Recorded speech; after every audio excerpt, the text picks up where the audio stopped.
जर तुम्हाला आत्ता तुमच्या नावाने फ्लॅट आहे आणि नवीन फ्लॅट तुम्हाला फॉर एक्झाम्पल तुम्हाला आणि हजबंडचं नाव किंवा तुम्हाला आणि बायकोच्या नावामध्ये पाहिजे, तर द राईट प्रोसिजर इज आत्ता 50% शेअर बायकोला ट्रान्सफर किंवा हजबंडला ट्रान्सफर करून टाका. Okay, because the moment a kid comes that kids spouse also comes. आणि तुमची इक्वेशन कशी आहे सगळ्यांना माहिती नसेल. ओके, तुम्हाला असेल अरे माझा चकुला आहे, मला कधी काही करणार नाही आणि दिलं, it's fine, but you will also have a legal problem later. Developer लोकांकडून ऐकले की त्यांना काहीतरी 14 ते 16 NOC घ्यावं लागतं. तर सेल्फ रिडेलमध्ये त्याला एक सिंगल विंडो क्लिअरन्स म्हटलेलं आहे. म्हणजे हे 16 NOC तुम्ही एकाच विंडोमध्ये द्या, त्या विंडोमधला जो अधिकारी आहे ते 16 NOC घेतील आणि तुम्हाला परत देतील. म्हणजे तुम्हाला एकाच ठिकाणी जायचं. कमिटीमधल्या लोकांवरती विश्वास न बसणं, म्हणजे हा एवढा पुढे पुढे करतोय, याला एवढं सगळं पडलंय, याने डेव्हलपर आणलेला आहे, याच्या ओळखीतनं किंवा असं काहीतरी आहे, म्हणजे याला जास्त काहीतरी फायदा होणार आहे, त्याला कट मिळणार आहे, याला कट मिळणार आहे. तर असं काही असतं का? तर कुठल्या डेव्हलपरच्या 10 वर्ष जुनी बिल्डिंगमध्ये जाऊन ते मेंटेन आहे की नाही बघणं I think is far more important. आणि 1 वर्षामध्ये त्याचं लिकेज चालू झालंय, that's I mean red signal. बऱ्याचदा काहीतरी वर स्वतःचा जिना काढून घेतला इंटरनली किंवा स्वतःचं गार्डन घेतलंय, ह्या सगळ्यांमुळे बऱ्याचदा काय होतं त्यांचा विरोध असतो रिडेव्हलपमेंटला. आणि मग लोकांचं होतं की बाबा एकामुळे रिडेव्हलपमेंट अडली. मग अशा केसमध्ये काय ऑप्शन असतं? तुम्ही प्रोसेस व्यवस्थित राबवा आणि 51% लोकांनी जर केलं तर जनरली त्याला स्टे येत नाही. You can go ahead.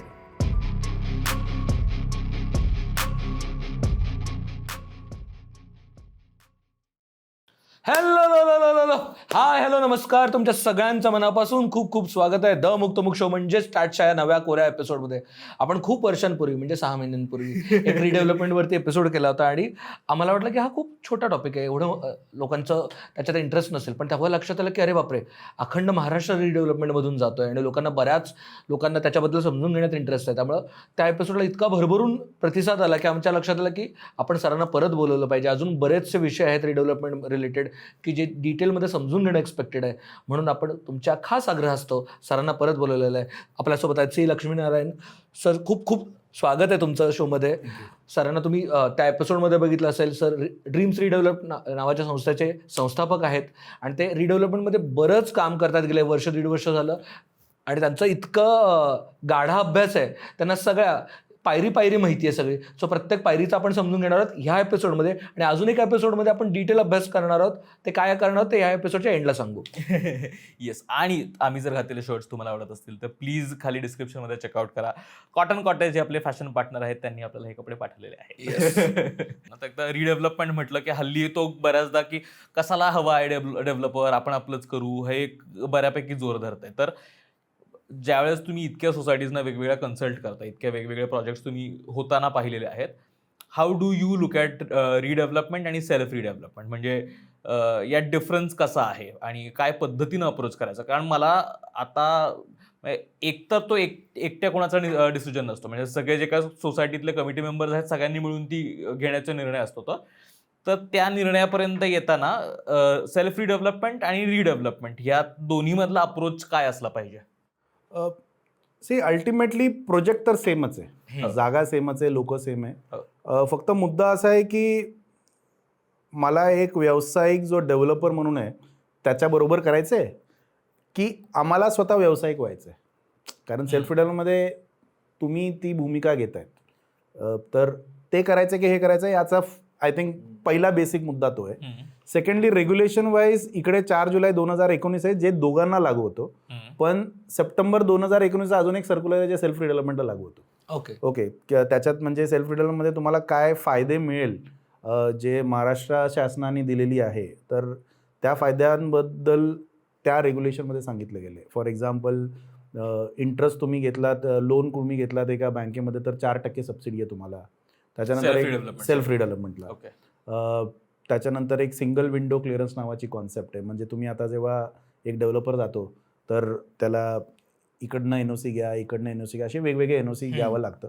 जे मी डेव्हलपर लोकांकडून ऐकले की त्यांना काहीतरी 14 ते 16 NOC घ्यावं लागतं. तर सेल्फ रिडेव्हलपमध्ये त्याला एक सिंगल विंडो क्लिअरन्स म्हटलेलं आहे. म्हणजे हे 16 NOC तुम्ही एकाच विंडोमध्ये द्या, त्या विंडोमधला जो अधिकारी आहे ते 16 NOC घेतील आणि तुम्हाला परत देतील. म्हणजे तुम्हाला एकाच ठिकाणी जायचं. त्याच्यानंतर TDR आणि FSI मध्ये सवलत आहे. GST मध्ये सवलत दिली आहे खूप मोठी. ओके, म्हणजे जे म्हणजे त्याच्यात उल्लेख आहे आता त्याचं आणि GSTचं जे सर्क्युलर आणि आहे ते आता मॅच व्हायला जरा वेळ लागेल, कारण 19 नंतर मग कोविड आणि एव्हरीथिंग केम इन. ज्या शासनाने नियम काढले होते त्याच्यानंतर त्याच्यात थोडी बदल झाली वगैरे, तर त्याची पूर्णपणे अंमलबजावणी झाली नाही आहे, but there is a regulation in place. Okay, तर ते एक ॲडव्हान्टेज आहे. तर हा ॲडव्हान्टेज तुम्ही घेऊ शकता सेल्फ रिडेव्हलपमेंट करत असाल तर. सेकंडली, सेल्फ रिडेव्हलपमेंट हा ओरिजिनल कॉन्सेप्ट जे आहे हा बहुतेक आय थिंक थोडी ग्लोरिफाईड आहे आता. ही 80 आणि 90 मध्ये पण होत होती. फॉर एक्झाम्पल, असे बऱ्यापैकी सोसायटी आहेत जिकडे लोकांनी जमीन घेतलं एकत्र. म्हणजे आपण तिघं आलो, ओके, आणि आपण जमीन घेतलं आणि आपणच बांधकाम केलं. That is actually self development. आता त्याला फक्त एक रिवर्ड झालाय कारण तिकडे ऑलरेडी एक बांधकाम आहे. तर सेल्फ डेव्हलपमेंट म्हणजे आपण जमीन घेतलं, आपण एक आर्किटेक्ट नेमलं, आपण एक लिगल नेमलं, आपण एक कॉन्ट्रॅक्टर नेमलं आणि त्यांच्याकडनं करून घेतलं, आपण ते घरात राहायला गेलो. हा कॉन्सेप्ट पहिलेपासून होता, म्हणजे असं नाही की हे काहीतरी नवीन कॉन्सेप्ट आहे. त्याच्यात आता रिॲड झालाय. That is the only change, कारण वी हॅव टू डेमॉलिश आणि नंतर करायचं. तर हा एक आहे.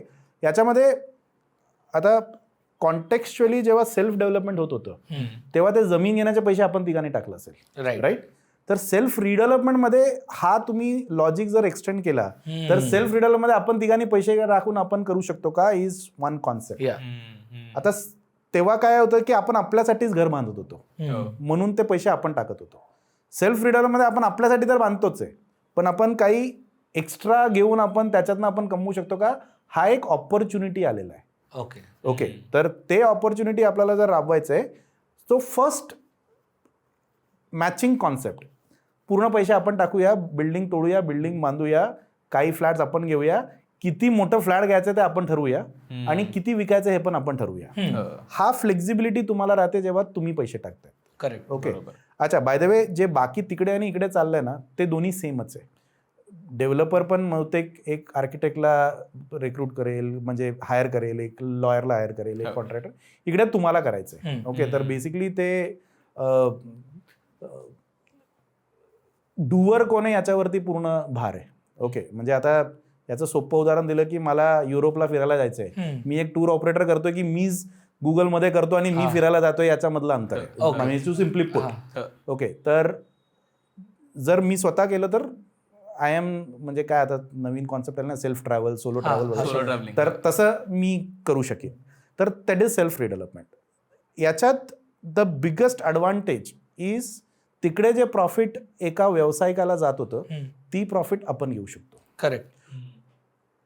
आता याच्यात आय थिंक लास्ट टाइम पण बोललो होतो, CA तर मला थोडंसं कॉन्सेप्टकडे जावं लागतं. प्रॉफिट जेव्हा हा शब्द येतो तर प्रॉफिट सोबत नेहमी रिस्क एकत्र चालते.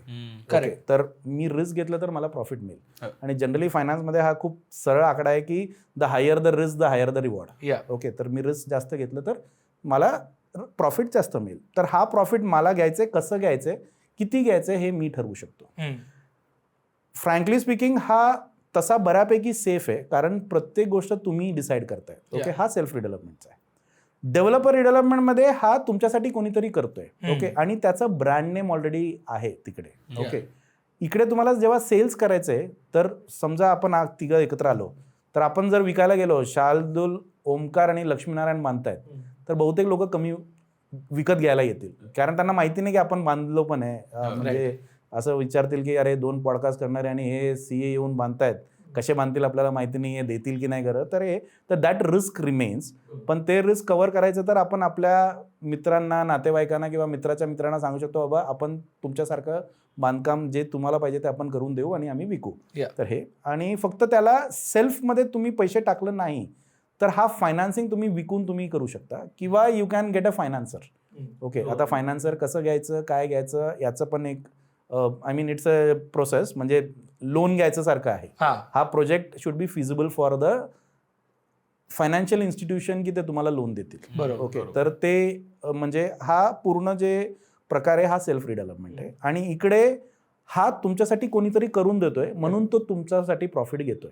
करेक्ट. ओके, तर हा दिस इज द बेसिक फरक. म्हणजे याच्यात असा जास्त काही फरक तसं नाही आहे. ओके, याला कनोटेशन वेगवेगळे आहेत, कारण इकडे लोकांना वाटतं की किचकट आहे का. आम्हाला काही काही लोक प्रश्न विचारतात की अरे तिकडे बांधकाम करताना पाणी मारते की नाही, हे आम्हाला बघायचंय का, आम्हाला हो, मारायचं हो, का. हो. असं काही नाही आहे. ते तुम्ही तिकडे पण नाही बघत, इकडे पण नाही बघत, तो कॉन्ट्रॅक्टर करतोय. तो तुम्ही प्रॉफिटेबली प्रोजेक्ट मॅनेज करू शकत असाल तुमचे लोक, तर self development is far better आणि फार लेस रिस्की. आणि जर लोकांना एकमत होत नाही आणि लोकांना पाहिजे की नाही यार एवढं कोण करणार, कारण रिडलमध्ये मेजरली सिनियर सिटीजन्स इन्व्हॉल्व असतात, तर कोणाला तरी द्या आणि ते करतील, आणि म्हणून एक चांगला डेव्हलपरला नेमतो. म्हणजे याच्यात काही कॉनोटेशन नाही की ही चांगली आहे ही वाईट आहे. It is based upon your risk appetite. म्हणजे मी FD करतोय की मला इक्विटीमध्ये जायचं आहे, हे मी माझं ठरवीन. मला इक्विटी समजत नाही म्हणून मला रिस्क वाटते. ज्याला इक्विटी समजतो तो इक्विटीकडे जातो. पण तुम्ही आता फक्त काय म्हणूयात तुमचे रिस्क ॲपेटाईट किती आहे याच्यावरती, पण अल्टिमेटली असं नाही होणार का की जर मला सेल्फ रिडेव्हलपमेंट करायचं तर मला तिथे जास्त वेळ द्यावा लागणार. म्हणजे तुम्ही म्हटलं की जसं मला पाणी मारायचं नाहीये जाऊन, पण त्या सगळ्या प्रोसेसेसमध्ये मला जसा डेव्हलपरला हायर केलं तर त्याच्यापेक्षा जास्त इन्व्हॉल्व्ड राहायला लागणार आहे. म्हणजे जे कोणी लोक आहेत, कमिटी आहे अख्खी, त्याच्यामुळे ते एंटायर प्रोजेक्टची जबाबदारी अल्टिमेटली आपल्याला घ्यायची आहे. त्याच्यामुळे तुमच्याकडे कितपत वेळ आहे हे पण अल्टिमेटली मॅटर करत सो असेल ना. बेसिकली वर्किंग कॅपिटल आणि एफर्ट्स ह्या दोन गोष्टी जर तुम्ही टाकू शकत असाल तर then only you should think of self development, otherwise you should go for. नाही, हे पण थोडंसं म्हणजे थोडं एक्सटेन्शन आहे की याच्यासाठी पण there are specialised agency okay. ज्यांना पण प्रोजेक्ट मॅनेजमेंट कन्सल्टंट म्हणतात. आम्ही आणि ते वेगळे आहेत. आम्ही फक्त रिडेव्हलपमेंट राबवून देणारे लोक आहेत, पण प्रोजेक्ट मॅनेजमेंट कसं म्हणजे ते पूर्ण प्रोजेक्ट तुम्हाला करून देतील. म्हणजे कॉन्ट्रॅक्टर, आर्किटेक्चर आणि हे सगळं, आणि हे करणारे बऱ्यापैकी लोक आहेत. In fact there are lot of architect, lawyer ज्यांच्याबरोबर आम्ही काम करतोय who are very gung-ho about this subject. काय काय पद्धतीनं जे काही सोसायटी मेंबर्स आहेत त्यांची डेव्हलपरकडनं किंवा इतर कुठल्या गोष्टींमधनं फसवणूक होऊ शकते या सगळ्यात, म्हणजे कुठल्या काय मेजर मिस्टेक्स या सगळ्या प्रोसेसमध्ये सोसायटीतली लोक करू शकतात किंवा हाऊस ओनर्स म्हणून. सर सगळ्यात मोठा mistake is not coming together आहे. तर पहिले एकत्र या. ओके, हा कसं करायचं काय करायचं हा तर एक खूप मोठा मुद्दा आहे. जर हे मी सॉल्व्ह केलं तर बहुतेक I will be the biggest PhD holder in the world. तर ते तर होणार नाही आहे. But first is coming together हा एक सगळ्यात मोठा मिस्टेक आहे in terms of not coming together. आणि नॉट कमिंग टुगेदर म्हणजे असं नाही आहे की कमिंग टुगेदर म्हणजे असं नाही की मी तुमचं जे काय बोलतात मी मान्य करतोय, पण आपली गोल एकच असायला पाहिजे की प्रोजेक्ट चांगलं व्हायला पाहिजे. ओके, मतभेद असू शकतात. ओके, मी काय म्हणतो तुम्ही काय वेगळं म्हणतात, दिस इज फाईन, आणि हे ते राहायलाच पाहिजे. आणि हे तुम्ही सोसायटीमध्ये नाही, घरात पण असतं. ओके, तर हे असून ठीक आहे, पण आपण प्रोजेक्ट चांगलं करावं हा उद्देशाने एकत्र आलं is the biggest mistake which doesn't happen. एकदा तुम्ही त्या आले ना, फ्रँकली स्पीकिंग तुम्हाला डिसेंट ॲडवायझर पण भेटलं तरी तुमचं रिडेव्हलपमेंट चांगलं होईल. First mistake. सेकंड मिस्टेक जे आपण I think I got the biggest laughter from Shardul in this topic is काय मागायचं will be the biggest mistake. की काय मागायचं पेक्षा काय मागायचं नाही आहे. Okay, we should be very very clear on that. Okay, आणि त्याच्यामध्ये मी काय एक्सपेक्ट करतोय हे तुम्ही खूप डीपली स्टडी केला ना, you will be far better. कारण डेव्हलपरला मग आहे ना त्याच्यामध्ये चर्चा करायची नाही की मी हे देऊ नाही देऊ.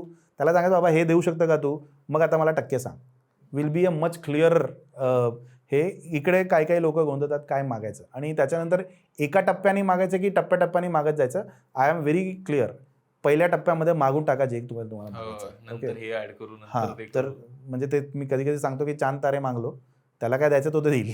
ओके, पण वी वॉन्ट दिस हे तुम्ही खूप क्लिअरली सांगा. बेसिकली रिडेव्हलपमेंट लग्न आहे.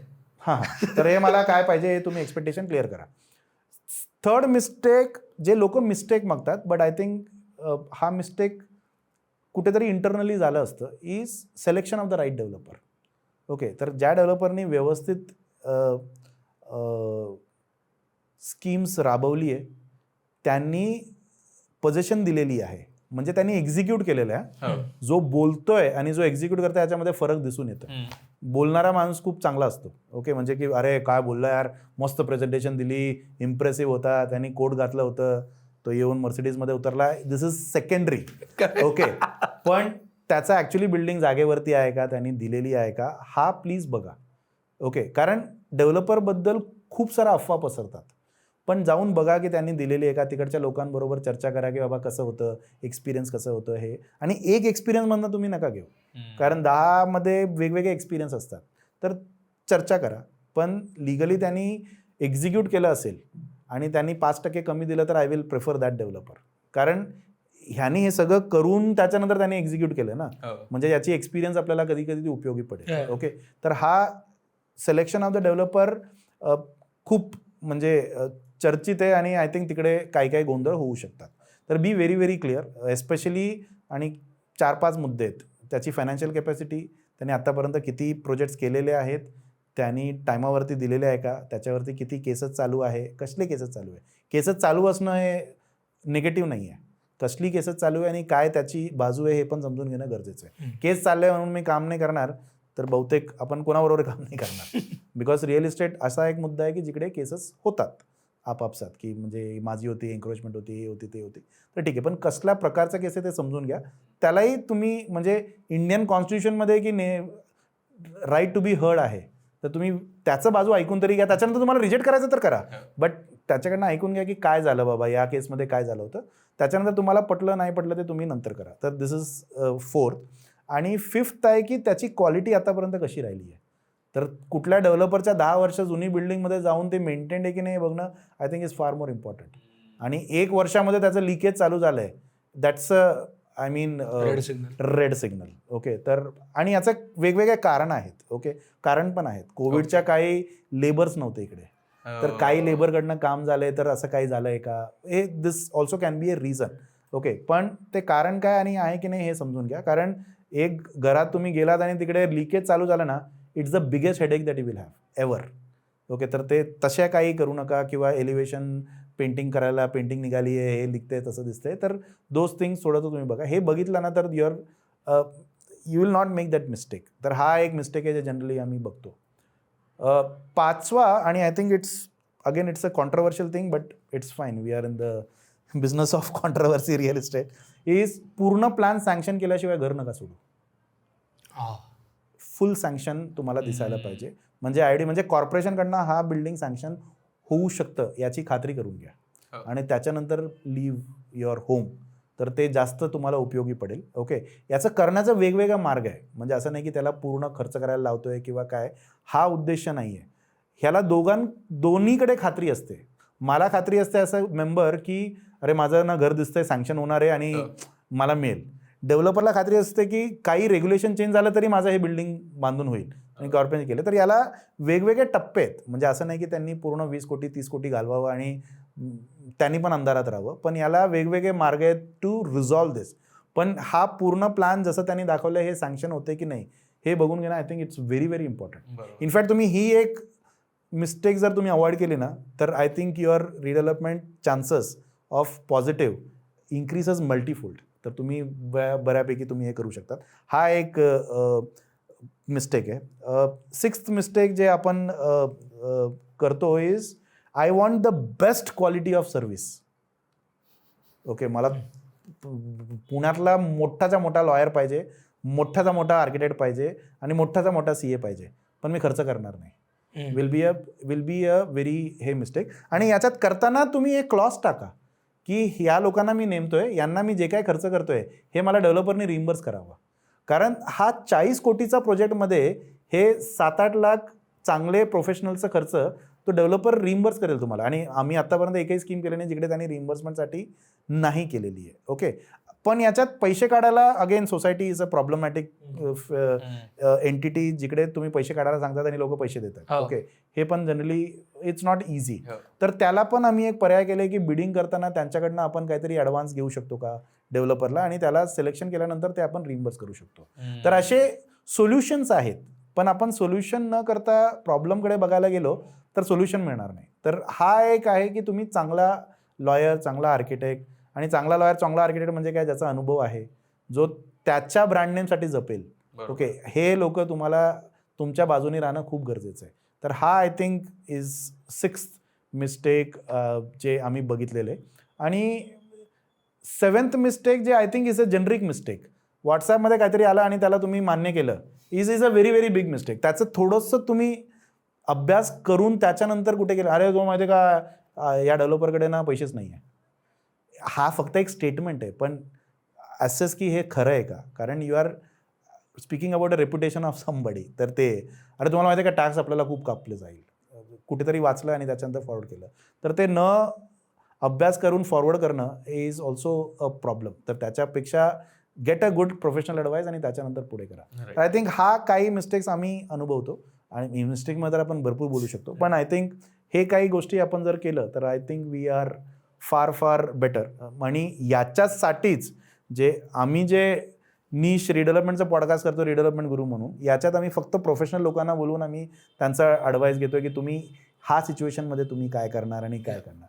तर ते I think people may like it आणि ते लोक आय थिंक त्यांना ऐकून त्यांना काहीतरी अभ्यास करू शकतात आणि त्याच्यानंतर बेटर डिसिशन घेऊ शकतात. But ultimately I tell you one thing, the project should be the winner. हा तुम्ही लक्षात ठेवला ना, everybody will be a winner around. कारण ते प्रोजेक्ट बूम झालं तर तुमची फ्लॅटची रेट वाढली, तुम्हाला चांगलं रेंट मिळालं, डेव्हलपरचं एक चांगलं नाव झालं, ती एरियाची शान वाढली की अरे मस्त रिडेव्हलपमेंट झाली आहे. तर एक प्रोजेक्ट जेव्हा एक चांगल्या पद्धतीने राबवली जाते ना, तर त्याच्या आजूबाजूचं जे इकोसिस्टम आहे ना ते पण चांगलं जातं. तर that I think should be the ultimate goal of any redevelopment project. ते माणसं, society, developer are I think the surrounding people. पण ते प्रोजेक्ट जर चांगली झाली नाही, उभे राहिली नाही, तर all this people will not have any say. So मला सेल्फ रिडेव्हलपमेंट बद्दलच अजून एक प्रश्न विचारायचा होता, कारण का बऱ्याचदा म्हणजे मागच्या एपिसोडला पण कॉमेंट्स खूप आल्या आणि बऱ्याच ठिकाणी मी तेच वाचतोय सगळीकडे.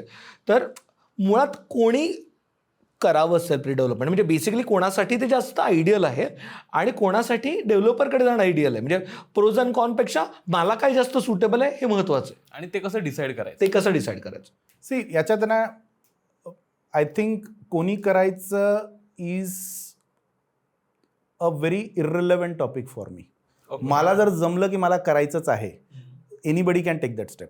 ओके, फक्त काय आता मोठी प्लॉट आहे, 400 लोक आहेत, 200 लोक आहेत, तर या 200 लोकांना एकत्र करता येईल का, is the trick there. Okay, तर तिकडे आपल्याला जमेल का, the answer is yes. Okay, करायला पाहिजे का, हा आय मीन मी तेच सांगतो की आम्ही कधी बोलत नाही की तुम्ही हे करा की नका करू. We will give you the pros and cons. Okay, कारण ॲडवायझरचं काम pros and तेवढंच आहे. cons. तर प्रोस अँड कॉन्समध्ये तुम्ही करू शकता का, द आन्सर इज येस. पण तुम्हाला हे 200 लोकांना एकत्र करता येईल का, is the committee so strong, is the committee very fair, is the committee very integrity oriented, हे सगळं जर असेल तर निवांत करू शकता. ओके, छोट्या याच्यामध्ये काय कमी लोक असतात तर तुम्ही एकत्र करून लवकर करून तुम्ही करू शकतात, अशी मान्यता आहे. But I can tell you 10 लोकांच्या सोसायटीमध्ये पण तेवढंच भांडणं जिकडे 400 लोकांमध्ये होतं. तर याच्यात असं काही जनरली हे नाही आहे. आणि कधी कधी 10 लोक खूप सिम्बिओटिक रिलेशन येतं की अरे तुम्ही जे बोलतात करूया आपण, विल गो ॲड. तर असं काही होऊ शकतं. तर जर तुमचे 100% लोकांचं एकामेकावरती विश्वास आहे, there is a good relation, you have good disposable income, की बाबा सगळे लोक 10-10 लाख काढू शकतात, 20-20 लाख काढू शकतात, then I think self redevelopment is the best way. Okay, जर वाद आहे खूप, त्याच्यानंतर कॉम्प्लिकेटेड केस आहे, कारण you are also going to come in touch with external party, government party and all, म्हणजे हा एजन्सीज बरोबर तुम्हाला काम करायचं आहे. तर ते तुम्हाला नको असं वाटत असेल आणि you are willing to let go of the profit आणि मला ठीक आहे यार एवढं मिळालं तर मी संतुष्ट आहे, तर हा असेल तर डेव्हलपर इज गुड. तर माझ्यासाठी हा प्रश्न विचारत असताना कधी कधी सेल्फ डेव्हलपमेंट करायचं का, तर सोसायटी कधी कधी खुश होते, डेव्हलपर नाखुश होतो, कधी डेव्हलपर खुश होतो हे केलं तर वगैरे. अल्टिमेटली जे मला समजलं आणि I think this is what I have evolved in 6 months, 6 महिन्यामध्ये काय अनुभव आले इज कुठल्याही पार्टीसाठी नका काम करू, प्रोजेक्टसाठी काम करा. If the project goes well, everyone wins.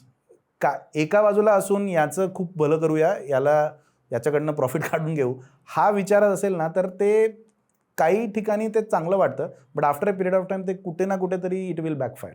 तर प्रोजेक्ट कशी चांगली होईल, म्हणजे ते प्रोजेक्ट प्रॉफिटेबल होतंय का, प्रोजेक्ट दिसून येते का, अरे काय एलिव्हेशन केलं यार, मस्त बिल्डिंग आहे यार, ते बिल्डिंगमध्ये अजून जाताना चांगलं वाटतं, काय अम्युनिटीज दिली आहे तिकडे, लोकांना एकदम मस्त घर दिलं आहे, सगळ्यांचं ईस्ट वेस्ट आहे माहिती आहे का.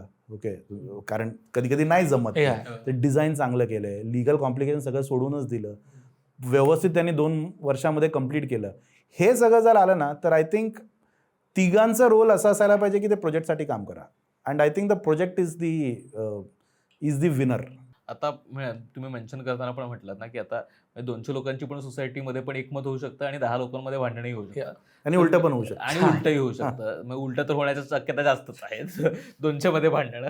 तर मेजर मला कुठल्याही रिडेव्हलपमेंट प्रोजेक्ट बाबत जर कुठला कळीचा obstacle, मुद्दा. किंवा कळीचा मुद्दा वाटत असेल तर ते म्हणजे त्या लोकांना एकत्र आणणं. म्हणजे एक तर म्हणजे माझ्यासारखी जर सोसायटी असेल जिथे वर्षानुवर्ष जर कधी मिटिंगही झाल्या नसतील आणि मग मी विचार केला जर आमच्या सोसायटीमध्ये रिडेव्हलपमेंटला जायचं म्हटलं तर सगळेच नाही म्हणणार. ते लोक म्हणतील की नाही, कारण त्या मिटिंगजही म्हणजे लोकही कनेक्टेड नाहीत.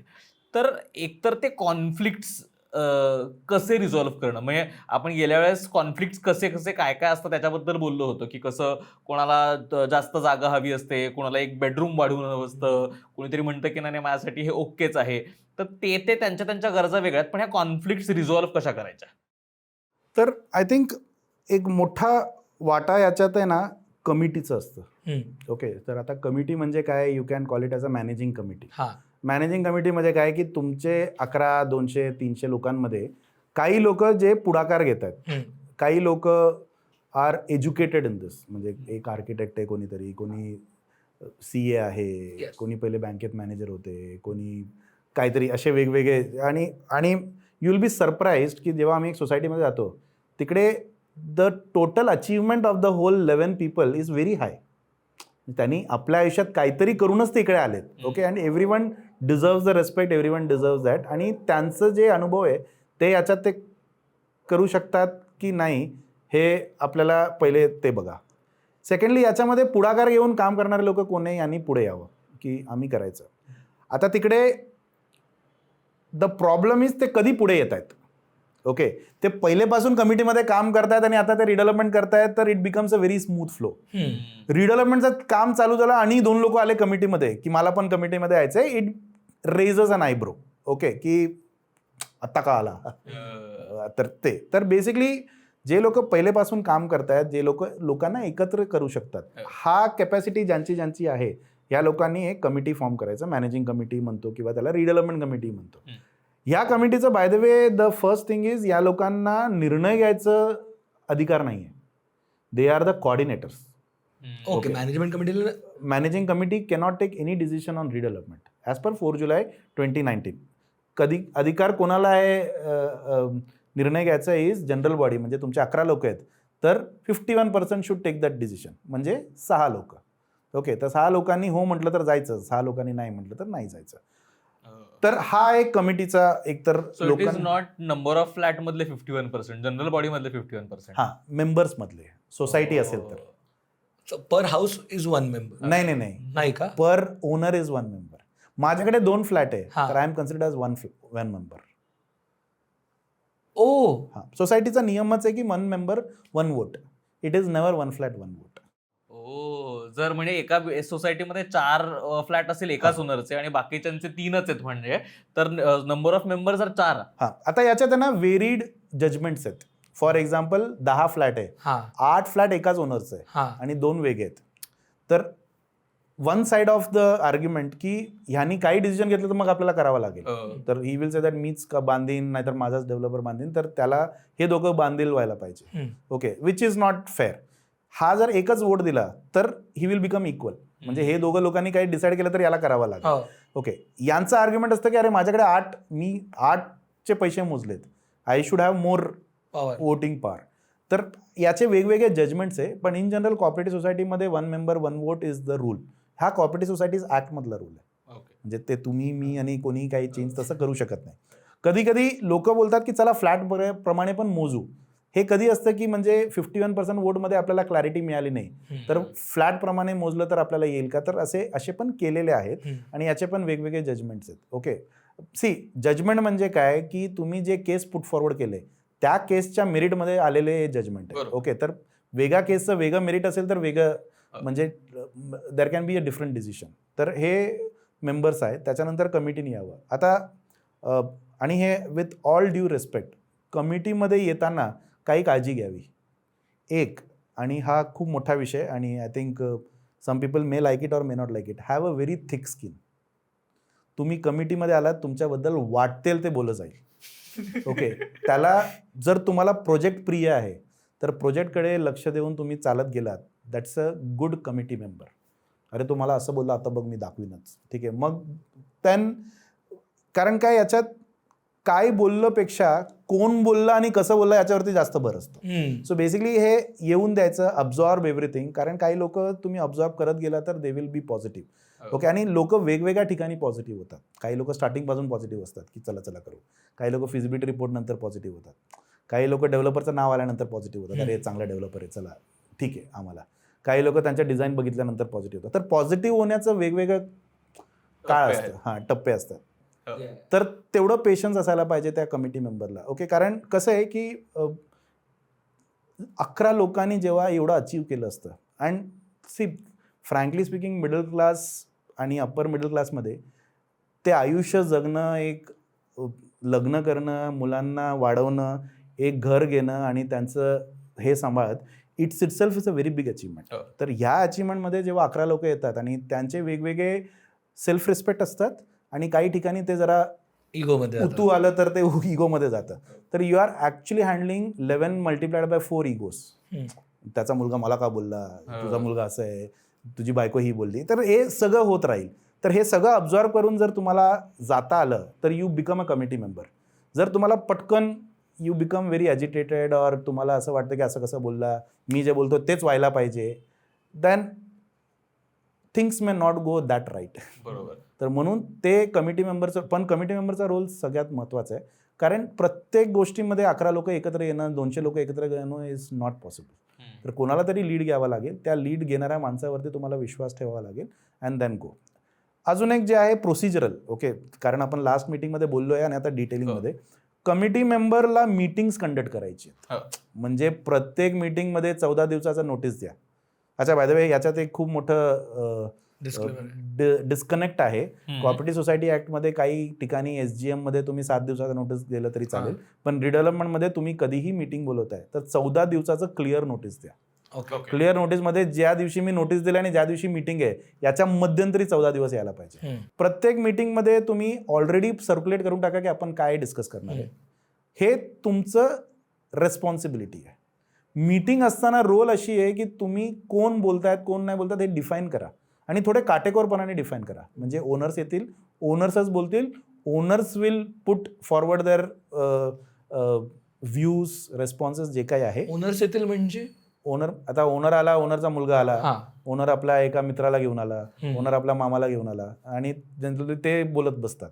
Okay. Owner can take whatever view he wants to take in 14 days.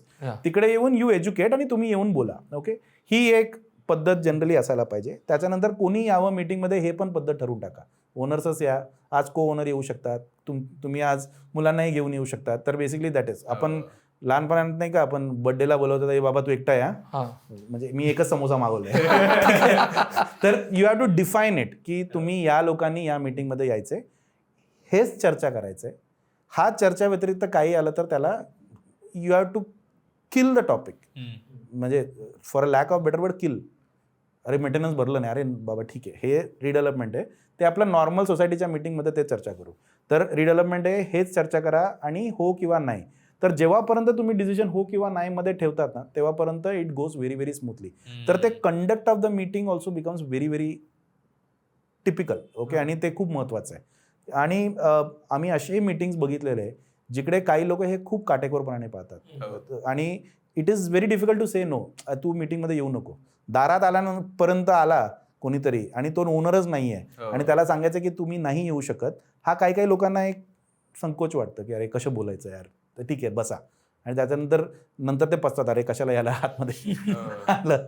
So define the rules regulation, be as per cooperative society act, आणि त्याच्यानंतर तुम्ही मीटिंग कंडक्ट करा. आणि हे मीटिंग कंडक्ट करणं थोडं स्ट्रेसफुल आहे कारण ते 14 दिवसाचा स्ट्रेसनी जातात. चेअरमॅन सेक्रेटरी बेचारे हे व्हॉलंटरीली काम करतात, त्यांना काही पैसे वगैरे मिळत नाही. तर त्यांना पण स्ट्रेस असतं, अरे मी काय पाठवलं, कोण काय बोलतील, व्हॉट्सअपमध्ये काहीतरी वेगळं चर्चा सुरू झाली, एक वेगळी व्हॉट्सअप उघडली आहे वगैरे वगैरे. तर हा स्ट्रेसमध्ये ते राहतात. तर इफ यू डिफाईन थिंग्स वेल आणि you have a thick skin आणि त्या मीटिंगमध्ये जर नाही आलं तरी मला स्वीकारावा लागेल हा विचाराने तुम्ही जेव्हा गेला ना तर you are far better as a meeting conductor. जर याच्यामध्ये कुठेही गडबडली जे आम्ही बघतो तर थोडंसं त्रास होतो. ओके, आणि एवढ्या वयानंतर आपलं ऐकलं नाही किंवा हे असं घेतलं, याचा जरा त्रास होतो, वाईट वाटतं. पण ठीक आहे, that is okay, because it is part and parcel. आणि आपण कॉपरेटिव्ह सोसायटीमध्ये राहतोय आणि 51% लोकांना आपल्याला एकत्र घेऊनच चालावं लागेल. तर वोटिंग यू शुड रेस्पेक्ट आणि तिकडे सोडून द्यायचं. आणि आय थिंक एक मेजॉरिटी, आणि हे आय थिंक मी बोलणं कितपत योग्य माहिती नाही, पण ठीक आहे, म्हणजे आलं तर बोलतो की भांडण झालं ना, I think the problem that I have seen, याच्यात एक खूप इंग्लिशमध्ये खूप मस्त म्हण आहे, it is you and me versus the problem. Okay, it is not you are the problem and I am the problem. हा नाही आहे. तुम्ही बोलताय तर रिडेव्हलपमेंट नाही करायचं कारण हा प्रॉब्लेम आहे. मी बोलतोय की करायचं हा प्रॉब्लेम आहे. तर ह्याला आपण एनिमी समजूया आणि याला आपण मात देऊया दोघांनी मिळून. पण हे बाजूला राहतं, तू मला असं कसं बोलला. This when happens is where the problem starts. Okay, आणि त्याच्यात आहे ना, याच्यामध्ये you don't remain in this time, you go to past. तेव्हा पण तू असंच बोलला होता, तुझं नेहमीची सवय आहे मला क्रिटिकल हे करायचं. तर हा थोडंसं सोडणं ना, अँड इट्स डिफिकल्ट. ओके, हे बोलणं खूप सोपं आहे माझ्यासाठी. बहुतेक मी त्या मीटिंगमध्ये मी पण भांडेन, बिकॉज इमोशन्स टेक ओव्हर. तर हा सगळं करणं कमिटीचा रोल आहे. आणि कमिटीचा रोल खूप मस्त डिफाईंड आहे रेग्युलेशनमध्ये. कमिटीने ते एकदम काटेकोरपणाने केलं तर रिडेव्हलपमेंट चांगलं होईल का नाही होईल हा आउटकम आहे, पण तुमचं प्रोसेस चांगलं होईल. ओके, आणि अशा लोकांनी आय थिंक एकत्र यायचं, कमिटीमध्ये राहायचं. आणि आय थिंक कमिटीमध्ये थोडंसं व्हेरिएशन ठेवलं, म्हणजे वयस्कर लोक आहेत, देर इज विमेन, म्हणजे महिला आहेत, नवीन जनरेशनचा कोणी आहे ओनर आहे, तर या लोकांना तुम्ही एकत्र घेतलं तर थोडे व्ह्यूज मिळतील. फक्त ते व्ह्यूज कसं घ्यायचं हा पण एक मुद्दा नंतर निर्माण होतो. पण आय थिंक इट्स गुड जेव्हा तुम्हाला एक वेगळं एक असतो. आम्ही अशा ठिकाणी पण काम केलं जिकडे 10 लोक एकत्र येतात. ॲक्च्युली इट्स बेटर, म्हणजे कारण 6 लोक काहीतरी ठरवतील, त्याच्यानंतर 10 लोकांमध्ये मीटिंग होईल, तर त्या 4 लोकांचं काहीतरी येईल. त्याच्यापेक्षा एकत्र आलं आणि एकत्र आपण सॉल्व्ह केलं तर हे. आणि ही जर व्यवस्थित राबवली, सो आमची एक कॉन्सेप्ट आहे जे आम्ही आता याच्याबद्दल बोललोय, तर बेसिकली आमचं एक ठाम मत आहे आणि आय थिंक हे कधीतरी होईल जेव्हा आम्ही मार्केटमध्ये सांगू, 90 days redevelopment is a possibility.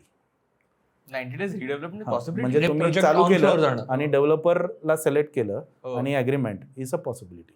हा होऊ शकतं. वाव.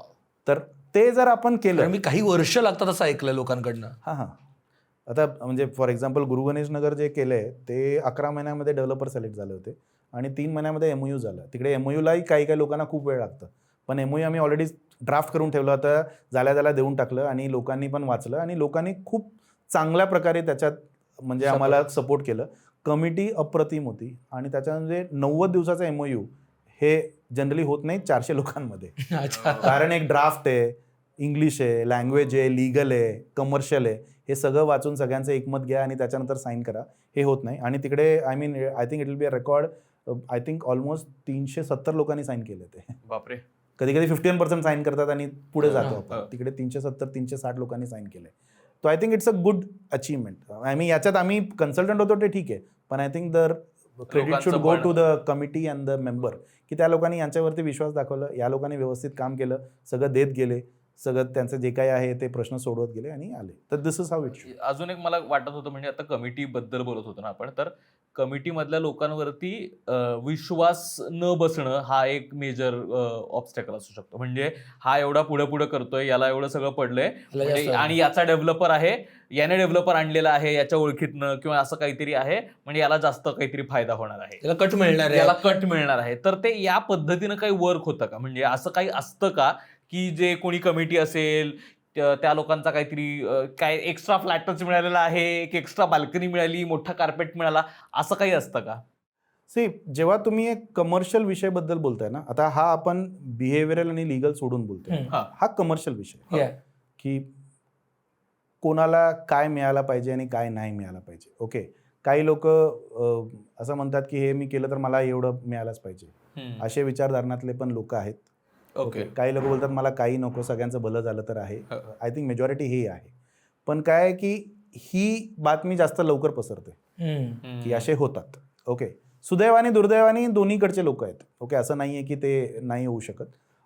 पण ह्याला आय थिंक माझं परत तेच म्हणणं आहे की प्रोजेक्ट चांगला झालाय की नाही ते बघा. ओके, कारण ते ना बाय द वे हे शोधणं खूप कठीण आहे. म्हणजे हे तुम्ही कसं प्रूव्ह करणार, काय करणार आणि काय करणार, हे मग ते भांडाभांडी होईल. मी हे म्हणत नाही की तुम्ही हे करा, पण द पॉइंट इज सी दुसऱ्याचं इंटेन्शन हा कधी तुमच्या कंट्रोलमध्ये नाही आहे, कधीच नसेल. ओके, आता आपण दोघं बोलतोय, अरे माझ्यामुळे तुम्हाला ना 200 व्ह्यू मिळालं तर मला काय मिळालं, ही मी विचार केलं तर आपण बहुतेक चांगला पॉडकास्ट करू शकणार. ओके, तर मी मोकळेपणाने बोललात, तुम्ही मोकळेपणाने प्रश्न विचारला तर ठीक आहे. तुम्ही हे विचार केला, अरे हा ना आपल्याकडे 200 लाईक घेतो आणि बाहेर आहे ना याला रिडेव्हलपमेंट प्रोजेक्ट मिळतात, तर तिकडनं आपण काहीतरी कट मागूया का, तर ते होणार नाहीये, कारण then the commercial thing will come in place. Okay, ज्या दिवशी कमर्शियल टॉपिक बोलू ना त्या दिवशी unfortunately emotional legal angle goes for a toss. Okay, हा सत्य आहे, हे तुम्हाला स्वीकार करावं लागेल. ओके, स्वीकार करावा लागेल म्हणजे तुम्ही त्या माणसाला तुम्ही हे करा हे मी बोलतच नाही आहे. ओके, पण हे होतंय का काही ठिकाणी होत आहे, याचा मात कसं करायचं is negotiate the maximum deal with the developer की त्याच्याकडे प्रॉफिटच उरला पाहिजे नाही. Okay, so developer has given the maximum की मी तुम्हाला हे बघा 50 देऊ शकतो, पण मी तुम्हाला 52 दिलं ना तर माझ्याकडे काय राहणारच नाही आणि तुम्हाला वाटतं की कोणीतरी काहीतरी घेतो, याच्याकडनं 52 घेऊन टाका. Okay, the you extract the maximum. याला आम्ही फायनान्समध्ये ना आम्ही बोलतो मनी लेफ्ट ऑन द टेबल. ठीक आहे, तुम्हाला 10 रुपये मिळाले, मला 10 रुपये मिळाले, इकडे 2 राहिलेत. ओके, 11 झालं असतं तर तुमच्याकडे काही राहिलं नसतं, मला पण काही राहिलं नसतं, पण तुम्हाला 10 आहे आणि मला 10 आणि इकडे टेबलमध्ये 2 आहे. हा 2 कोण हात मारणार याच्यावरती हे. ठीक आहे, सो बेसिकली सर हे बघितलं पाहिजे की अल्टिमेटली मला जे रिडेव्हलपमेंटमधनं मिळणं एक्सपेक्टेड आहे ते मिळतं ना, दुसऱ्याला काय 10 रुपये एक्स्ट्रा मिळत आहेत का नाही मिळतात ह्याचा जर मी विचार करत बसलो तर रिडेव्हलपमेंट प्रोजेक्ट हॅम्पर होणार. सो बेसिकली मला माझं घर आता 1000 स्क्वेअर फीटाचं, मला 1500 स्क्वेअर फीटाचं घर मिळणार आहे हे महत्वाचं आहे, बाकी गेलं खड्ड्यात. लास्ट स्टेटमेंट नाही तर जोक्स असतात, इन रिटर्न मॅनेजमेंटला जर 3000 मिळालं असेल तर त्रास होईल व्हायलाच पाहिजे. आता हे तर आपण निगेटिव्ह सेंटिमेंटनीच बोलतोय, कारण हा टॉपिकच निगेटिव्ह. कधी कधी पॉझिटिव्ह मध्ये पण हे होतं, अरे 60% म्हणजे त्यांना ना 1200 मिळते आणि मी छोटा फ्लॅट घेतला तर मला 1000च मिळते, मिळणारच ना, तेव्हा त्यांनी जास्त घेतलं होतं. ओके, तर हा जे आहे ना, तर बेसिकली कधी कधी रिडेव्हलपमेंटमध्ये तुम्हाला काय मिळतंय हे जर तुम्हाला क्लिअर आहे की म्हणजे एवढं मिळालं पाहिजे, गेट अ गुड ॲडवायझर, तो बोलेल की तुम्हाला हे मिळालं ना it's a good thing. Okay, हे मिळालं त्याच्यानंतर संतुष्ट व्हा आणि पुढे जा. प्रोजेक्ट कसं पटकन उठेल आणि पटकन कंप्लीट होईल याच्याकडे लक्ष द्या. प्रोजेक्ट चांगल्या पद्धतीने कसं असेल याच्याबद्दल विचार केला सगळ्या लोकांनी तर I think it becomes a better deal. सगळ्यात महत्त्वाचा मुद्दा आहे तो प्रोजेक्टमध्ये, ते आपण जे आकडे ऐकतो मागच्या वेळेला पण बोललो होतो आणि परत रिइटरेट करतो की ते 50% मिळणार आहे, 60% मिळणार आहे, आणि मॅनेजमेंट कमिटी, आपली मॅनेजमेंट कमिटीच फालतू आहे रे, गद्दार आहे, ती म्हणते 40%च मिळणार आहे, आपला डेव्हलपर हे करतोय. मग हे मुळात ही फिजिबिलिटी ठरवायची कशी की बाबा आपल्याला नक्की किती मिळणार आहे, किती FSI मिळणार आहे, काय रेट मिळणार आहे, का पैसे मिळणार आहेत, हे सगळं ठरवायचं कसं मुळात.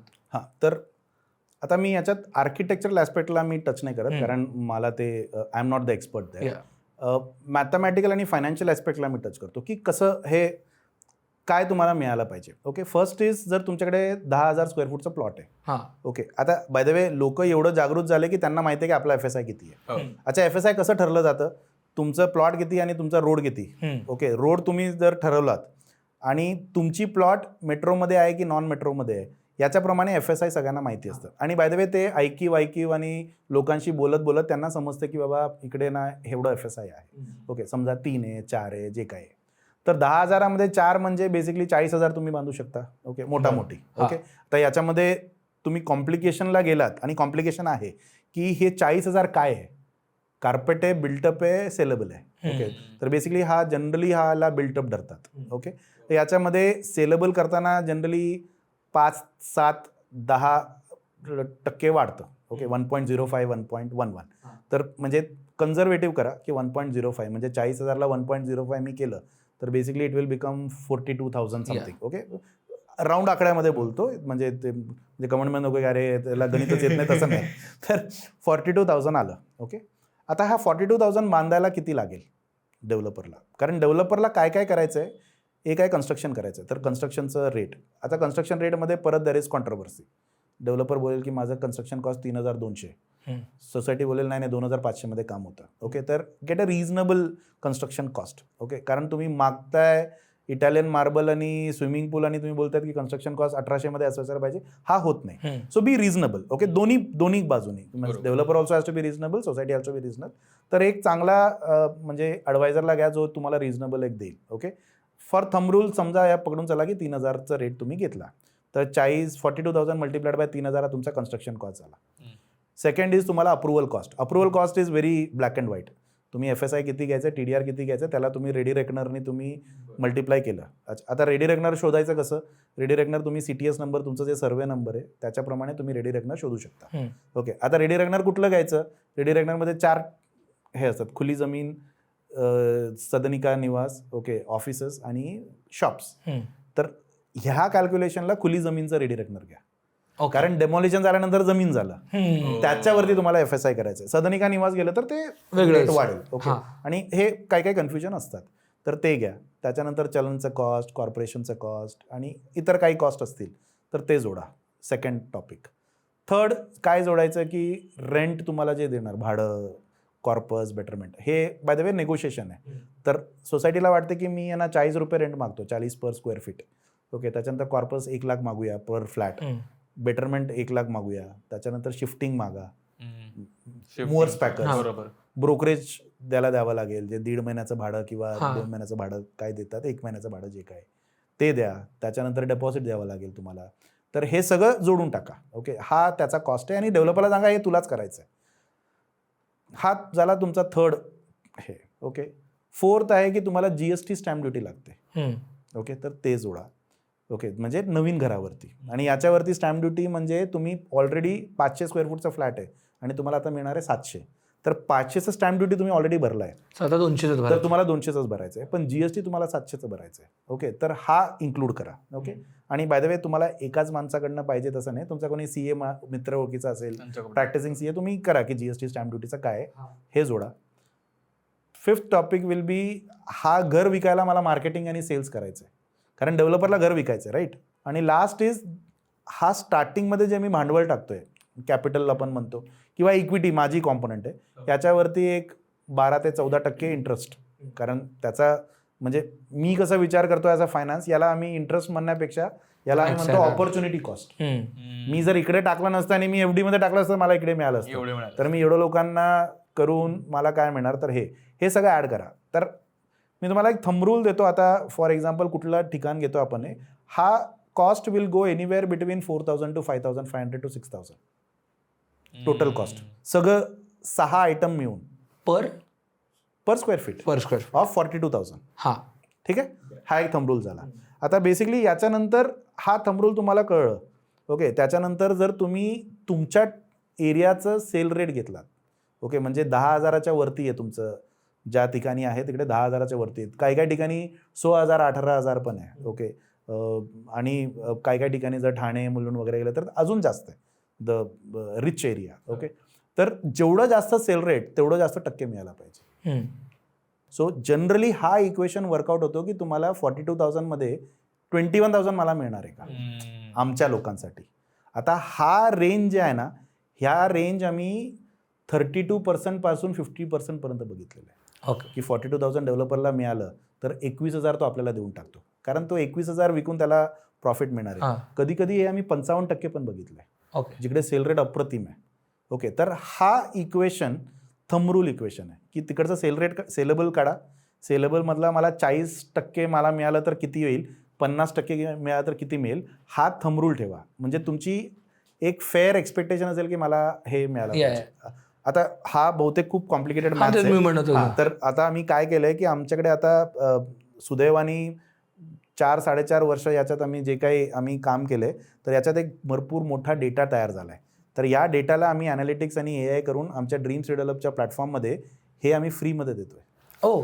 तर तुम्ही फक्त 7 आकडे टाका, तर आमच्या ड्रीम्स डेव्हलपमध्ये कॅल्क्युलेट म्हणून केला, तर कॅल्क्युलेटमध्ये तुम्हाला ते विचारतील की प्लॉट एरिया किती आहे, तुमचं TOD आहे की नॉन TOD आहे, किंवा कंजस्टेड आहे, नॉन कंजस्टेड आहे, ग्रॉस प्लॉट किती आहे, आणि त्याच्यावरती सेल रेट किती आहे, आणि अजून एक खूप मोठा कॉम्पोनंट कन्झम्पशन किती आहे. माझं 10,000वरती आता 10,000च बांधकाम झाले की 12,000 बांधकाम झाले. तर आता मी हे 3 सिनारिओ समजवतो, म्हणजे ते तुम्ही म्हणजे थोडंसं समजून घेऊया. 10,000चा प्लॉट आहे, आमच्याकडे कन्स्ट्रक्शनच झाले 8,000, म्हणजे मुळातच मला 2,000 भेटायला पाहिजे. आता 2,000 डिवायडेड बाय 8,000 तुम्हाला बाय डिफॉल्ट ओके 2/8चा रेशो जे आहे ना ते तुम्हाला मिळायला पाहिजे, जे 25%. तर 25% तर तुम्हाला मिनिमम मिळायला पाहिजे, कारण प्लॉटमध्येच तेवढं शिल्लक आहे. त्याच्यावरती मग ते मी 42,000 डिवायडेड बाय 21चं केलं ना तर ते 25चं अजून वाढेल. आता याच्यात कुठे कुठे काय कन्फ्युजन होतं, अरे आमचं पण 10,000 यार, आम्हाला 50% मिळालं. हा बोलतो अरे माझं पण 10,000 आहे, आम्हाला 40 मिळालं. इकडे 12,000 कन्झ्युम्ड आहे. तर ह्याला आपण मॅथमॅटिक्समध्ये डिनॉमिनेटर इफेक्ट म्हणतो. खालचं जर वाढलं तर ते रेशो कमी होईल. ओके, हा सिम्पल कॉन्सेप्ट आहे. ओके, मी नेहमी मॅथमॅटिक्समध्ये काय जातो, मॅथमॅटिक्समध्ये ना इमोशन इज नॉट देअर. आपण सर सोसायटीत आहे ना. हा ते आहे, पण मला स्टार्टिंगला एक्सपेक्टेशन सेट करायला हे पण समजून घ्यावं लागेल की 10,000मध्ये आपला वापर किती आहे. अच्छा, आता वापर दिसताना वापर is a very very controversial subject. तिकडे कोणीतरी एक गराज बांधलंय का, एक टेरेस कोणाला तरी विकलंय का, कोणाला तरी गार्डन आहे, कोणाला तरी हे असावं, त्याच्यात काही प्रॉब्लेम नाही आहे. ओके, हा सँक्शन प्लॅनमध्ये लिगल होतं का, की त्याच्यानंतर काहीतरी बांधकाम केले, हे सगळे विल प्ले आउट. तर हे तुम्ही टाकला तिकडे आणि फक्त एकच तुम्हाला करायचं आहे की कॅल्क्युलेट बटन दाबायचं आहे आणि मोबाईल नंबर, कारण मला ते स्पॅम नको आहे, तर ते करून OTP टाकलं ना तुम्हाला 2 गोष्टी मिळेल आमच्याकडनं. सेलेबल इकडे किती निघेल आणि तुम्हाला किती वाढीव टक्के मिनिमम मिळायला पाहिजे. ओके, मॅक्झिमम आम्ही देत नाही, कारण ते वाढवलं ओके आणि त्याच्यानंतर खालती पडलं तर लोकांना खूप वाईट वाटतं. त्याच्यापेक्षा तुला 20 मिळणार आहे, 25 मिळालं तर आनंद आहे. ओके, तर हा केलं ना तर कमीत कमी सोसायटीमध्ये मी पुढे जाऊ की नाही जाऊ हा प्रश्नाचं समाधान इकडे आहे आणि हे फ्री ऑफ कॉस्ट आहे. ओके, आणि बाय द वे हे म्हणजे it is not an opinion piece, हा मॅथमॅटिकल पीस आहे. याच्यात आता अजून एक ठिकाणी जिकडे कमी होतं ते आहे शेप ऑफ द प्लॉट. त्रिकोणी शेप आहे तर कमी वापर होईल, रेक्टँग्युलर आणि स्क्वेअर असेल तर जास्त वापर होईल, कारण मार्जिन्स व्यवस्थित सोडता येईल. तर shape of the plot has a very big impact on this. Okay, त्याच्यानंतर पार्किंग बसेल की नाही, पार्किंग इज अनदर इम्पेडिमेंट. तर हे सगळं ना आर्किटेक्चरल आहे, पण ते नेमायच्या अगोदर सोसायटी रिडेव्हलपमेंटसाठी जावं की नाही जावं याच्यासाठी तुम्ही हे बेसिक मॅथमॅटिक्स आमच्याकडे तुम्ही फ्री करू. बरोबर. मला एक फक्त आता पर्सेंटेज बद्दल आपण बोलत होतो ते विचारायचं होतं की what is the ideal range, की एवढं तुम्हाला देयर इज नो आयडियल असं काही नाहीच आहे, म्हणजे ते टोटली तुमच्या प्लॉटवरती डिपेंडेंट करतं. तुमचा प्लॉट, तुमचा कन्झम्पशन, तुमची एरिया, तुमच्या समोरचा रस्ता, तर भरपूर व्हेरिएबल आहे. तर म्हणजे हे आता आम्हाला प्रश्न येतात, सर इकडे तुम्हाला काय वाटतं किती मिळेल, नाही माहित मला. The moment I don't study your numbers मला कसंच कळणार.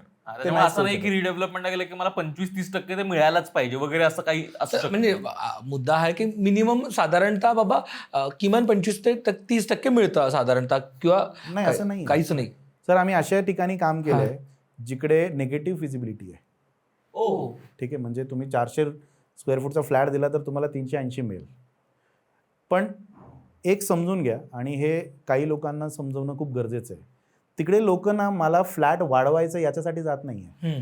तिकडे म्हातारे माणसं राहत आहेत, त्यांना उतरता चढता त्यांना प्रॉब्लेम होत नाहीये, तिकडे पार्किंगसाठी जागा नाहीये. ओके, फिजिबिलिटी रिपोर्टमध्ये काय, म्हणजे समजा मी माझे सगळे नंबर टाकले फिजिबिलिटी रिपोर्टमध्ये, माझ्या हाती काय काय लागणार, की किती टक्के मिळणं एक्सपेक्टेड आहे, का माझा हे रिडेव्हलपमेंटसाठी फिजिबल आहे का नाही, काय एक्झॅक्टली कळणार त्याच्यात? नाही, तर आम्ही त्याच्यात अजून एक आम्ही काय केलंय मी तुम्हाला सांगतो. तर फिजिबिलिटी रिपोर्ट आहे, त्याच्यानंतर तुम्ही लॉग इन करता आमच्या पोर्टलवर. Okay, which is free bye the वे. त्याच्यामध्ये ना आम्ही एक AIचं इम्प्लिमेंटेशन केलं आहे. त्याच्यात तुम्ही त्या बॉट बरोबर तुम्ही चॅट केला की आम्हाला रिडेव्हलपमेंटसाठी पुढे जायचं आहे, कन्सेंट मला मागायचं आहे, तर कन्सेंटचं फॉर्मॅट काय, तर आमची बॉट ऑटोमॅटिकली देऊन टाकेल. ओके, त्याच्यानंतर मला काय मागून घ्यायचं लोकांकडनं ते पण फक्त तुम्ही चॅट करा त्या बॉट बरोबर and the chat will give. Okay, तर ते आम्ही ते पण फ्री करून टाकले, कारण त्याच्यात आमचा वेळ खूप जास्त होता. आणि इट्स अ सेट टेम्पलेट, तर सेट टेम्पलेटसाठी वेळ घालवण्यात तसं आम्हाला काही हे वाटत नाही. तर ते तुम्ही घ्या, त्याला तुम्हाला मॉडिफाय करायचं तुम्ही मॉडिफाय करा तुमच्या सोसायटीच्या कॉन्टॅक्टमध्ये, अपार्टमेंटच्या कॉन्टॅक्टमध्ये. काही अपार्टमेंट असतात, बंगलो सोसायटीज असतात, तर त्या कॉन्टॅक्टमध्ये तुम्ही त्याला चेंज करा आणि तुम्ही पुढे जा. तर आम्हाला नाही नेमला आणि तुम्ही याच्याबरोबर केलं तरी फ्रीली तुम्ही करू शकता. तर काय मागायचा हा पण एक प्रश्न आहे, तर आम्ही तिकडे एक लिस्ट पण दिली की तुम्ही हे सगळं मागा. तर प्रीमियम असेल तर काय मागायचं, शिंडलरचं लिफ्ट मागायचं, डोरचं मी बायोमेट्रिक मागायचं, काय मागायचं मी माहित असलं पाहिजे की काय मागायचं. तर आम्ही तिकडे 250 260 लाईन आयटम्स आम्ही टाकले की तुम्ही हे मागितलं ना तर हा प्रीमियमचा डेफिनेशन आहे, हे मागितले तर हा सेमी लक्झुरियस आहे, हा मागितलंय तर तुम्ही हे, तर हा पण तुम्ही केला हो तर ना, next time. कळलं पाहिजे. हो ना. नाही, काय मागायचं हे कळायला हो. पाहिजे. आणि माझ्या मते ना आय थिंक अगेन फिलॉसॉफिकली काय नाही मागायचं हे जास्त कळायला पाहिजे. हे मागूच नका. For example swimming pool, I think majority of the society ते नंतर वापरलं जात नाही. ओके, जिम पण स्टार्टिंगचं पहिले 1 आठवडा 2 आठवडा, म्हणजे जसं बाकी जिम्समध्ये जानेवारी 1ला जे गर्दी असते ना ते होईल, त्याच्यानंतर तिकडे जातात की नाही. तर त्या ठिकाणी तुम्ही काहीतरी अजून व्यवस्थित वापर केलं, फॉर एक्झाम्पल हॉल केलं, वर्क फ्रॉम होमसाठी तुम्ही एक सेटअप केलं जे आपल्या सभासदांना यूज करता येईल, आणि त्याच्यासाठी तुम्ही एक नॉमिनल चार्ज ठेवलं जे मेंटेनन्समध्ये जमा होईल आणि मेंटेनन्स कमी होईल, असे काही तुम्ही करू शकता का? तर हा फील्ड एवढा वास्ट आहे ना की you can be very innovative. आम्ही तुम्ही मुंजसाठी आमचा हॉल वापरा, आम्हाला 10,000 द्या, ते 10,000 आमचा मेंटेनन्स कमी होईल. अरे व्हेरी गुड. तर पूर्ण वर्षात तुम्ही 10 मुंज पण केले, ओके, आम्ही तुमच्याकडे किती लोक आहेत त्याच्यावरती आहे, पण केलं तर तुमचं मेंटेनन्स कमी झालं. तर हे तुम्ही वापरू शकता. सोलार मागायचं की नाही मागायचं, सोलार मागताना मला गरम पाणी मागायचं की मी त्याच्यातनं वीज निर्माण करू शकतो, काय मागायचं, असे भरपूर आहेत. तर it's a very vast topic आणि I don't think you will find one expert in this. प्रत्येकाचं वेगवेगळे. आता याच्यात electrical plumbing is a very different आहे. कुठलं प्लंबिंग केलं तर लिकेज होणार नाही, आणि लिकेज आलं ना तर बोंबललं. ओके, तर everything is a vast topic. तर कोणीही हे क्लेम करू शकत नाही की अरे याच्यातलं मला सगळं येत नाही, मला तर येतच नाही. Okay, because we keep on learning की काय काय मागायचं काय नाही मागायचं. तर हा जर्नी आहे. तर हा बेसिकली तुम्ही आमच्या चॅटबॉटमधून तुम्ही घेऊ शकता. सो फिजिबिलिटी आली, तुमचे लिगल जे काही लास्ट टाइम शार्दूलने एक शब्द वापरला होता मसुदा, तर मसुदे आले. ओके, की काय फॉर्मॅट असायला पाहिजे, त्याच्यानंतर काय मागायला पाहिजे, हे तुम्ही म्हणजे ॲज अ टेम्पलेट तुम्ही डाउनलोड करा. त्याच्यानंतर तुम्हाला जे काही चेंजेस करायचं करा, आमचं ॲडवाईस घ्यायचं आहे नाही घ्यायचं ते तुम्ही ठरवा, आणि त्याच्यानंतर तुम्ही करू शकता. मला असं वाटलं, आणि हे मी का करतोय, मला वाटलं की then I am now making it democratic. लोकांनी आपलं अभ्यास करावा, त्याच्यानंतर काय मागायचं चर्चा करावं, आणि त्याच्यानंतर PMC किंवा कुठल्या ॲडवायझरला नेमून काय करायचं आहे, कारण तुम्हाला एक चांगला आर्किटेक्ट लागणारच आहे, चांगला लॉयर लागणारच आहे. पण त्यांच्या बरोबर जात असताना तुमची होमवर्क झाली असेल की मला अशा, you are not shooting in the dark. तुम्ही अंधारात चाचपडत नाही. तुम्हाला ॲटलिस्ट माहिती आहे की बाबा आपल्या सोसायटीचे हे कन्स्टंट्स आहेत, की आपल्याकडे हे इतके आहेत. बाबा आपला स्क्वेअर फ्लॅट आहे, आपला FSI चांगला आहे, आपला युज्ड एरिया भरपूर शिल्लक आहे. ओके, त्यामुळे आपण 50% खाली यायचं नाही बाबा, हे तयार आहे माझं. किंवा आपला प्रॉब्लेमच आपला त्रिकोणीच फ्लॅट आहे, आपण ऑलरेडी 120% वापरलेलं आहे, तर जरा कन्झर्वेटिव्ह ह्यानी विचार करूया आपण, लबाडी नको करायला. तर हे इथपर्यंत आलं. Now coming back to your question की युटिलाइज्ड एरिया काय. भारतात दुर्दैवाने लीगल ओनरशिप आणि possession is equal to ownership याच्यामध्ये कन्फ्युजन आहे. Possession is equal to ownership म्हणजे मी हा जागा आहे ना 30 वर्षापासून वापरतोय, हे माझं झालं. ठीक आहे, अशी एक गैरसमजूत आहे. हां, मोठा. तर तिकडे आय थिंक खूप क्लिअर आहे की त्या काही सँक्शन प्लॅनमध्ये काय लिगल एरियाज होते हे डिफाईंड होतं. ओके, अच्छा, काही ठिकाणी त्या काही विकलेले गेलेत जे नाही विकायला पाहिजे होतं, पण ते स्टॅम्प ड्युटी भरून किंवा काही करून त्यांनी विकलेलं आहे. ओके, तर याच्यामध्ये युटिलायझेशन वाढतं. ओके, आता याच्यात let's run the mathematics. 10,000 10,000 consume करायला पाहिजे होतं लिगली, तिकडे 12,000 कन्झ्युम्ड आहे. ओके, आता हे 2,000 10 पैकी 2च लोकांना जास्त दिलंय. So the moment this 2,000 kicks in, बाकी 8 लोकांचं कमी होईल. ओके, हा मॅथमॅटिक्स तयार होतो. आता ते कोणाचं होतं कोणाचं नाही होतं हे सोडून देऊ विषय, that is not the topic. आता 2,000 ते द्यायचं नाही द्यायचं हा एक खूप मोठा निर्णय असतो. तर प्रॅक्टिकली काही लोक बोलतात अरे चला यार लेट्स गेट समथिंग, आणि तुम्ही केलं तर काय. अच्छा, याच्यामध्ये आम्ही bye the way inspired bye अमुक तमुक आम्ही रिडेव्हलपमेंटच्या काही गोष्टींमध्ये आम्ही आमचं एक पॉडकास्ट केलंय. ओके, फक्त म्हणजे आर्किटेक्चर नाही, याच्यामध्ये विकास आचलकर म्हणजे आमचे गुरु आहेत आर्किटेक्चरल जगातले, आणि माझे पण गुरु आहेत, तर त्यांच्याबरोबर एक एपिसोड केलाय. त्यांचं खूप क्लिअर आहे, छोटा टेरेस असेल तर 25% तुम्हाला मिळाला पाहिजे, मोठा टेरेस असेल तर 33% मिळाला पाहिजे, गार्डन असेल तर 25%. हा सरांनी खूप डिफाईन केलं. मी सांगायला गेलं तर लोक बहुतेक मला शिवाय घालतात, तू कोणी बोलणारा, माझं टेरेसचं नुकसान होतं. पण बेसिकली द पॉईंट इज ते टेरेस त्या काही कसे बांधले गेलेत याचं ज्ञान विकास सरांना जास्त आहे. तर त्यांचं क्लिअर डेफिनेशन हे तुम्ही आमच्या याच्यात बघू पण शकता आणि त्यांनी सांगितलेलं आहे आणि हे त्यांचे शब्द आहेत, Yes. माझे नाही आहेत, की असे असेल तर त्यांना म्हणजे 100 स्क्वेअर फूट टेरेस आहे तर त्यांना 25 स्क्वेअर फूट त्यांना नवीन फ्लॅटमध्ये ॲड करून देऊन टाका. ओके, त्याच्यापेक्षा जास्त गेलं तर बाकी लोकांचं पण एकत्र नुकसान होईल. तर बेसिकली हा सामूहिक प्रॉफिटेबिलिटी होतोय की नाही हे आपल्याला बघावं लागेल. आणि possession is equal to membership ownership हा एक खूप मोठा प्रॉब्लेम आहे. हा म्हणजे सगळीकडे. काय होतं माहिती आहे का, माझ्या मैत्रिणीची एक सोसायटी आहे, त्यांनी ना एक फ्लॅटच ऑन पेपर नाहीच आहे जो दिसतोय त्याच्यात, किंवा माझ्या दुसऱ्या एका फ्रेंडच्या सोसायटीत असं आहे की त्यांनी पार्किंग आहे ते आता ऑलमोस्ट स्वतःचं गार्डन करून ते म्हणतात ही माझीच जागा आहे, पार्किंगच कन्वर्ट केलं गार्डनमध्ये आणि ती आता माझी जागा म्हणतात. सो अशा वेळेला ते काय होणार, कारण ते ऑन पेपर त्याचा स्टेटस काहीच नाही. हां, तर असे आहेत आणि याच्यात आता बेसिकली डायरेक्टली सांगणं की ते चुकीचं आहे हे पण इट्स नॉट राईट, कारण त्या काही स्टॅम्प ड्युटी भरून त्यांना जर विकले गेले आहेत, ओके, आणि डेव्हलपरनी विकले त्या काळच्या डेव्हलपरनी किंवा त्या काही जे कोणी बांधलंय, तर we need to consider that. अशा वेळेस रिझॉल्व्ह कसं करायचं? हां, तर हेच म्हणजे बेसिकली एवढं गार्डन आहे, एवढं टेरेस आहे, याचं तुम्ही 25% घ्या आणि पुढे जाऊ आपण. ओके, म्हणजे बेसिकली तुमच्या फ्लॅटला 40% मिळेल आणि तुमची जे टोटल टेरेस एरिया आहे त्याचं 25% याला ॲड होईल जाईल, म्हणजे तुमची फ्लॅट मोठी होईल. हां, तुम्हाला पूर्ण टेरेस आणि पूर्ण garden I don't think is feasible. Okay, आणि ते बहुतेक डेव्हलपर पण नाही एनकरेज करत. आम्ही जिथे डेव्हलपर बरोबर आम्ही काम करतो ते पण तसं डिस्करेजेस करतात की नाही एकाला दिलं ना मग ते आम्हाला चुकीचं वाटतं. नाही, मी का परत ते विचारतो, कारण का सोसायटीत ना कमिटीचं इथेच वाद होतं की एकाचा कोणाचा तरी ह्याच्यामध्ये अडून राहतं, मग सगळंच अरे म्हणे त्याला कसं 30% जास्त मिळतं, त्याचं ते इलिगल आहे, ते खोटंच आहे, त्यांनी असं काही लिहिलंच नाही, मग त्याच्यामुळे पूर्ण अखंड सोसायटी रिडेव्हलपमेंट पेंडिंग होऊन जाते. मग नाही, याच्यात टू बी फेअर इनफ की जर तुम्हाला माहिती होते की ते इलिगल आहे तर तुम्ही 30 वर्ष थांबला कशाला? तेव्हाच तुम्ही काहीतरी कारवाई करायला पाहिजे होती किंवा कॉर्पोरेशनला कंप्लेंट करायला पाहिजे होतं. तर ते आत्ता ते परत आणलं ना तर इट इज म्हणजे दोन्ही बाजू बरोबर आहे.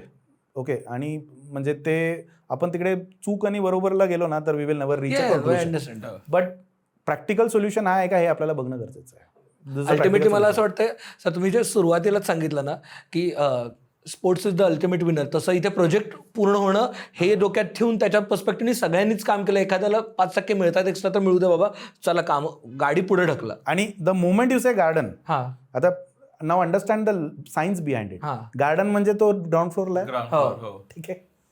टॉप फ्लोअरचं अडतंय की मला यार उतरता चालता हे होत नाही, तर गार्डनवाल्यांचं जनरली असतं की यार आम्ही तर खालती आम्हाला नाही आहे रिडेव्हलपमेंटची गरज आणि जास्त काय आम्ही इंटिरियर करून आम्ही राहू. हो. ओके, सो बेसिकली कुठेतरी एक प्रॅक्टिकल ऑब्जेक्टिव्ह सोल्युशन घेऊन तुम्ही पुढे जा, हेच होईल. म्हणजे तुम्ही जर गार्डनवाल्याला रिडेव्हलपमेंटची गरजच नाही, नाहीये, त्याला त्यामुळे- त्याचं काम तर होतंय की Yeah, yeah, त्याला एक्स्ट्रा जागा पण मिळाली आहे. तो हो तरी म्हणतोय की सर, अजून एक सगळ्यात कॉमेंट्समध्ये बऱ्याच ठिकाणी आलं, हे स्पेशली मुंबई आणि ठाण्यातल्या लोकांनी हे कॉमेंट केले की आमची म्हाडाची कॉलनी आहे, आमची चाळच आहे, तर अशा वेळेला रिडेव्हलपमेंट कसं वर्क करतं, त्याच्यात काय त्यांनी केलं पाहिजे, म्हणजे कोणत्या गोष्टींची काळजी घेतली पाहिजे आणि कशा पद्धतीने अप्रोच केलं पाहिजे याच्याकडे? हां, तर आता कुठलीही रिडेव्हलपमेंट हा गोष्ट जर आपण म्हटलं, आणि by the way from last म्हणजे एपिसोड आतापर्यंत आम्ही एक माडा प्रॉपर्टी पण रिडेव्हलपमेंट केली आहे. Oh, wow. ओके, तर लोकमान्य नगर 15 नावाची एक बिल्डिंग आहे, ते आम्ही केलं होतं. ओके, तर हा पूर्ण जे बॅकग्राऊंड जे दिले ना हे सेमच राहतं. ओके, गेटिंग पीपल टुगेदर, लोकांना एकत्र करा, मीटिंग्स घ्या, ते करा. इकडे फक्त आय थिंक 2-3 गोष्ट चेंज होतात. एक आहे FSI चेंज होतो, माडाची एक वेगळी FSI आहे. बरोबर.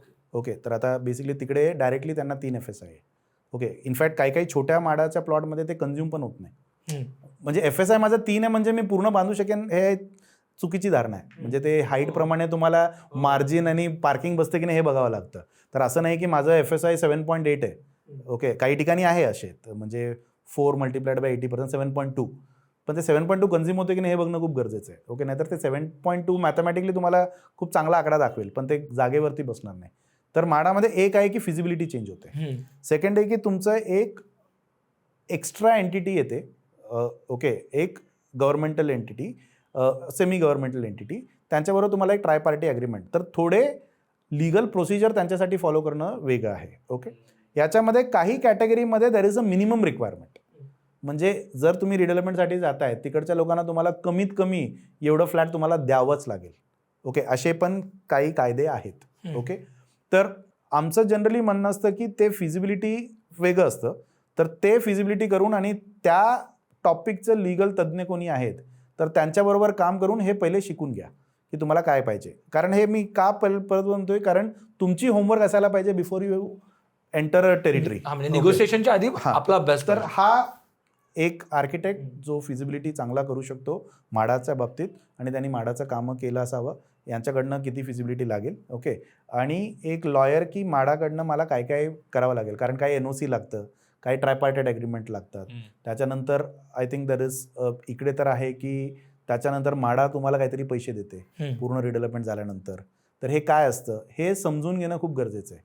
तर लोकांना एकत्रित करण्याचं काम जे आहे ना ते सेम आहे, फक्त काही लिगल गोष्टी आणि काही रेग्युलेशन यांच्यासाठी चेंज होतात. फक्त त्याचं रेग्युलेशन काय आहे हे एक वेगळा, आय थिंक हा एक वेगळा टॉपिक आहे. तर त्याच्याबरोबर आणि ज्यांच्याबरोबर केलं आहे तर त्यांच्याबरोबर तुम्ही जर नेमून त्यांच्याकडनं ॲडवाईस घेतलं तर that will be the best solution.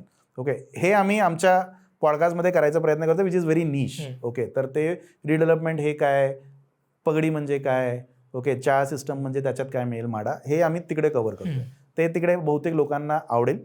नाहीतर तुम्ही एक तज्ज्ञ पकडा ज्यांनी हे काम केलेलं आहे आणि त्या तज्ज्ञाकडनं शिकून घ्या आणि त्याच्यानंतर पुढे चला. ओके, आणि जनरली बऱ्याचशा क्वेश्चन्समध्ये आम्हाला कॉमेंट्समध्ये आला आणि बऱ्याचशा काल आम्ही पोल टाकला तर त्याच्यात पण लोकांनी विचारलं की सर ते बेटरमेंट चार्जेस आणि ह्या सगळ्याचं टॅक्स इम्प्लिकेशन्स काय असतात आणि ते म्हणजे ते कसं बघितलं गेलं पाहिजे आणि त्याची कशी काळजी घेतली पाहिजे.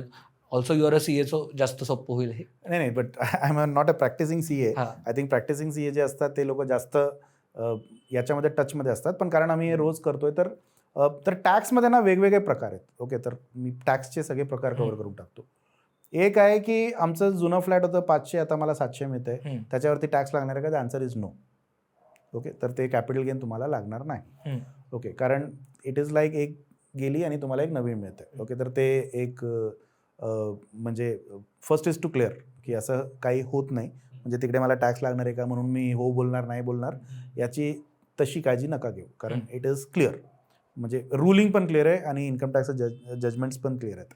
सेकंड आहे की टॅक्सच्या प्रमाणे भरपूर लोक आम्हाला विचारतात की आत्ता ना माझ्या नावात फ्लॅट आहे. ओके, मला माझं बायकोचं नाव ॲड करायचं आहे, त्याच्यानंतर मुलाचं नाव ॲड करायचं आहे, मला 2 मुलं आहे तर मला 2 फ्लॅट मिळेल का वगैरे वगैरे. हे एक पेटंट क्वेश्चन्स आहेत. ओके, आणि फॉर्च्युनेटली हा 2 ॲस्पेक्ट कव्हर करतो. One is an economic aspect आणि second is an emotional aspect. कारण एका नात्याला मला ॲड करायचं आहे is more emotional in nature than economical in nature. तर मी इकॉनॉमिक्सकडे जातो की जर तुम्हाला आत्ता तुमच्या नावाने फ्लॅट आहे आणि नवीन फ्लॅट तुम्हाला फॉर एक्झाम्पल तुम्हाला आणि हजबंडच्या नाव किंवा तुम्हाला आणि बायकोच्या नावमध्ये पाहिजे, तर द राईट प्रोसिजर इज आत्ता 50% शेअर बायकोला ट्रान्सफर किंवा हजबंडला ट्रान्सफर करून टाका. ओके, तर त्यांना नवीन फ्लॅटमध्ये त्यांचं दोघांचं नाव येईल. जे फायनल डेव्हलपमेंट ॲग्रीमेंट आहे ना त्याच्यात दोघांचं नाव लागेल आणि दोन्ही साईन करतील आणि नवीन फ्लॅटमध्ये दोघांचं नाव लावून जाईल. याचं कारण काय, म्हणजे का आत्ता करावं आणि का नंतर नाही करावं? कारण याला एक ड्युटी लागते, स्टॅम्प ड्युटी आणि ते सगळं लागतं. तर ते जनरली आत्ताच्या फ्लॅटच्या भावाने लागेल. Now is a depreciated value of the flat, म्हणजे 20 वर्ष जुनी झाली आहे तर आत्ता तुम्ही 2% 50% जर तुम्ही 2% गेलं तर बहुतेक तुम्हाला पटकन ते होऊन जाईल. ओके, आणि नंतर जर तुम्ही केलात तर जनरली रिडेव्हलपमेंटमध्ये 2, 2.5, 3 पट वाढतं. तिकडे डेप्रिशिएटेड व्हॅल्यू नाही कारण ते नवीन सोसायटी आहे. तर त्याचा 50% 2% हा खूप मोठा फरक आहे. ओके, हा माझ्यासाठी logic. Okay, I may be wrong and sorry to generalize this. Husband वाईफमध्ये this will be the right procedure. The moment kids come in, okay, आता याच्यात इमोशनल ॲस्पेक्ट मी काढतोय. Okay, is the right way is तुम्ही will करा आणि directly pass on होऊन जाऊ द्या. त्यांना आत्ता ॲड नाही केलं तरी चालेल. Okay, because the moment a kid comes that kids spouse also comes. आणि तुमची इक्वेशन कशी आहे सगळ्यांना माहिती नसेल. ओके, तुम्हाला असेल अरे माझा छकुला आहे, मला कधी काही करणार नाही आणि दिलं, it's fine. But you will also have a legal problem later on. Okay, तर आम्ही युजली त्यांना सांगतो की this is the right time to make a will. आणि विलमध्ये फक्त हा फ्लॅटने सगळं काही कव्हर करून टाका आणि त्याचं पॅसेज कसं होईल, म्हणजे माझ्यानंतर काय होईल हे तुम्हाला खूप क्लिअर होऊन जाईल. याच्यात अजून एक आहे जे आम्ही युजली रेकमेंड करतो की नवरा आणि बायको एकत्र विल करायचं का नाही. It will be a cross will. मला काय झालं तर तिला जाईल आणि त्याच्यानंतर मुलांना जाईल, तिला काय झालं तर त्याचं मला येईल आणि माझ्यानंतर मुलांना जाईल. It's the right way to approach a will आणि त्याच्यात तुम्ही बऱ्यापैकी कॉम्प्लिकेशन्स सोडवता आणि वेन इट पासेस ऑन त्याला टॅक्स इम्प्लिकेशन्स कमी लागतात. It's the right way to do it. Okay, फक्त प्रॉब्लेम असं आहे की will is a very debated topic in Indian family. म्हणजे मी जर बोलवायला गेलो बाबांना की विल करा, ते पहिले मला विचारते काय मरायचा वाट बघतोय का. So it's a controversial topic, but I think it should be done in India. Okay, we are less insurance prone society, जे आय थिंक आता वाढतंय. ते वाढलं तर चांगली गोष्ट आहे. So this is a second aspect. Third aspect आहे की मला या पूर्ण रिडेव्हलपमेंटमध्ये मला काय काय पैसे मिळणार आहे, त्या पैशांवरती टॅक्स लागणार आहे का. ओके, तर there are some recent judgment जिकडे काही काही गोष्टींसाठी टॅक्स लागणार नाही असं, म्हणजे द नेचर ऑफ द हे आता रेंट आहे की हार्डशिप आहे काय डिफाईन केलं त्याच्याप्रमाणे. ओके, तर त्याला काही याच्यामध्ये टॅक्सेस लागतात आणि TDS कापून येतं, काही याच्यामध्ये TDS कापत नाहीत. ओके, आता TDS कापलं तरी if you are filing your returns, okay, त्याच्यामध्ये तुम्ही रिफंड क्लेम करू शकता. If you don't have 5 lakh 7 लाखचं इन्कम तर तुम्ही तिकडे रिफंड तुम्ही क्लेम करू शकता. तर TDS फ्रँकली स्पीकिंग असं काही तुमचं नुकसान होत नाही आहे. फक्त आत्ता तुमच्याकडे कमी पैसे येतात आणि रिटर्न नंतर तुम्हाला पैसे ते मिळेल, हा एक रिफंडचा भाग आहे. पण काही ठिकाणी ते लोक नॉन TDSचं पण ते करतात, पण बेटरमेंट आणि जे तुम्हाला मिळतंय याच्यामध्ये TDS ते कापणारच. ओके, तर betterment is subject to TDS. Okay, corpus is not, कारण कॉर्पस सोसायटीला जाते. तर कॉर्पस आणि बेटरमेंटमध्ये फरक आहे. कॉर्पस सोसायटीला जाईल आणि बेटरमेंट तुमच्या खिशात येईल. तर तुमच्यात खिशात येताना त्याला TDS कापून जनरली ते देतात. Okay, that is subject to tax. तर हा टॅक्सचं जनरली आहे. पण कॅपिटल गेन्सबद्दल जे लोकांना भीती आहे की आल्यानंतर ते आपल्याला टॅक्स लागू होईल का, तर हे आता तर नाही आहे. त्याच्यात एक अजून एक खूप मोठी व्हॉट्सॲप युनिव्हर्सिटीमध्ये पसरते आहे की 36 महिन्यानंतर जर प्रोजेक्ट झाली तर मला कॅपिटल गेन लागणार का. तर आत्तापर्यंत त्याचं म्हणजे दिस इज द प्रिसिडन्स की 36 महिन्यात आल्यानंतर जर डेव्हलपरनी जर ते लेट केलं तर the incidence of taxation is not on the society member. तर ते ठीक आहे झालं तर ते developer may have to bear it, पण त्यांना रेराप्रमाणे त्यांना पण सवलत दिलेली आहे. तर याच्यात मी कॉन्क्रीट का नाही बोलत आहे, कारण याच्यात त्यांना multiple acts involve. RERA act आहे, इन्कम टॅक्स ॲक्ट आहे. ओके, त्याच्यानंतर देताना TDS TCS त्याचं वेगळे रुलिंग्स आहे. तर म्हणून इट्स अ कॉम्प्लिकेटेड सब्जेक्ट तसं बोललं गेलं तर म्हणून we will I think since we are doing the redevelopment niche thing we will also discuss this with a practising chartered account जे रोज याच्यात करतात. पण याच्यात अजून एक आहे की GSTचं इम्पॅक्ट सोसायटीने कधी घेऊ नये. तर मेंबरनी हे क्लिअर टेंडरमध्ये कंडिशन टाकावं, GST स्टॅम्प ड्युटी डेव्हलपरच भरणार. ओके, हा तुम्ही टेंडरमध्ये क्लिअर करा की आमच्यासाठी हां नाही गडबड काय होते मी तुम्हाला सांगतो. जनरली नॉर्मल सिटीजन जेव्हा रिडेव्हलपमेंट होते त्याच्यानंतर ते जनरली 10-20 लाख बाजूला ठेवतात की इंटिरियर करणार. जर त्याच्यातनं GST मध्ये माझा 12 लाख गेलं ना, मग 8 लाखामध्ये मी काय करणार त्याच्यात. तर बेसिकली लोक साठवून ठेवतात. Okay, and you need to respect that. तर म्हणून त्यांना सांगायचं एक काम कर बाबा, तू 1% 2% कमी दे, पण माझं GST स्टॅम्प ड्युटी. तर जनरली याला आम्ही काय म्हणतो की तुम्ही ॲसिस आत्ता जे प्लॉट आहे ते घ्या आणि आम्हाला पैसे काही न खर्च करता आम्हाला नवीन फ्लॅट द्या. आता तुम्ही काय ऑफर देता ते सांगा. So the offer should be a resultant of this demand. असं नाही की तुम्ही हे द्या नंतर आपण नेगोशिएट करू, GST कोण भरणार, स्टॅम्प ड्युटी नाही. हा एक कॉम्प्रिहेन्सिव्ह डिमांड असायला पाहिजे की GST स्टॅम्प ड्युटी रजिस्ट्रेशन डेव्हलपरच भरणार. Ready to move in flat द्या मला. हा, चावी घ्या, चावी द्या, बाकी काय नाही. आवडलं. फक्त काय वाढेल ते तुमचं मेंटेनन्स वाढेल, तुमचे इलेक्ट्रिसिटी बिल वाढेल कारण मोठा फ्लॅट आहे, तुमचं प्रॉपर्टी टॅक्स वाढेल, हे सगळं वाढेल. ती भरण्याची तयारी होते असली. Depends again. सर एक याच टॅक्स बद्दल मला हे विचारायचं, जो आपल्याला कन्व्हिन्स मिळतो रेंट म्हणून, म्हणजे मी आता माझी सोसायटी दिली तर मी बाहेर गेलो तर मला रेंट म्हणून जे पैसे कन्व्हिन्स मिळतात ते टॅक्सेबल असतात का? रेंट हां, तर ते मी पहिले जे टॉपिक कव्हर केलं ना, तर रेंटमध्ये आत्ताचं एक रेग्युलेशन अशी आली आहे की याच्यात TDS कापू नका. आता याच्यात आहे ना, देर आर मल्टिपल रुलिंग्स, त्याला आपल्याला इंटरकनेक्टेड वाचावं लागेल. एक आहे की मी एका रेंटच्या नंबर पेक्षा जास्त गेलं तर मला समोरचं पॅन आणि हे मला रजिस्ट्रेशनमध्ये टाकावं लागतं. ओके. तर मला पॅन तिकडे लागतं आणि पॅन मला तिकडे TDS कापून द्यावं लागेल. तर हा एक रुलिंग आहे. तर हा आहे जेव्हा आपण नॉर्मली रेंट करतोय. इन रिडेव्हलपमेंट तो बेसिकली रेंट तुम्हाला ॲज अ कॉम्पन्सेशन देतोय. हो, तो तुमचा भाड्याचा फ्लॅट तो ओनरला देत नाही, तो तुम्हाला देतोय. बरोबर. इन एक्सटेन्शन तुम्ही ते भाड्यात दुसऱ्याला देताय. बरोबर. Okay, he is not paying directly there. Yeah. तर हा करत असताना इकडे जे रेंट आहे ते पहिलेच असं रुलिंग क्लिअर होतं की इकडे TDS कापूनच द्या रेंट. ओके, आणि काही ठिकाणी ते TDS कापूनच देत आहेत. त्याच्यावरती आता एक नवीन जजमेंट आली आहे जिकडे त्यांनी सांगितलं की काही अमाऊंटच्या TDS तुम्ही नका कापू. ओके, पण ॲज अ CA मी तुम्हाला हे खूप just to be on the right side of the law is TDS कापा आणि रिफंड घ्या विल बी अ बेटर हे. कारण कुठलं रुलिंग कधी पास होईल आणि त्याचं रेट्रोस्पेक्टिव्ह इफेक्ट काही येईल का हा आपल्याला जर काळजी नको आहे तर TDS. Bye the way TDS मध्ये I tell you the way it works. Me TDS कापलं नाही ना, the incidence of law is on me, समोरच्याला जात नाही. ओके, तर काही डेव्हलपर जे आम्ही ओळखतो ते लोक बोलतात आम्ही TDS कापून घेतो, तुम्ही बाबा नंतर रिफंड करून घ्या. ओके, पण त्या जजमेंट आल्यानंतर काही ठिकाणी असे पण झालेत की त्यांनी TDS न कापता दिलेली आहे आणि there is a high court ruling there. Okay, तर त्याच्याप्रमाणे पण केले. तर बेसिकली हा रुलिंग्स तर वेगवेगळे आहेत आणि क्लिअर जजमेंट आहे.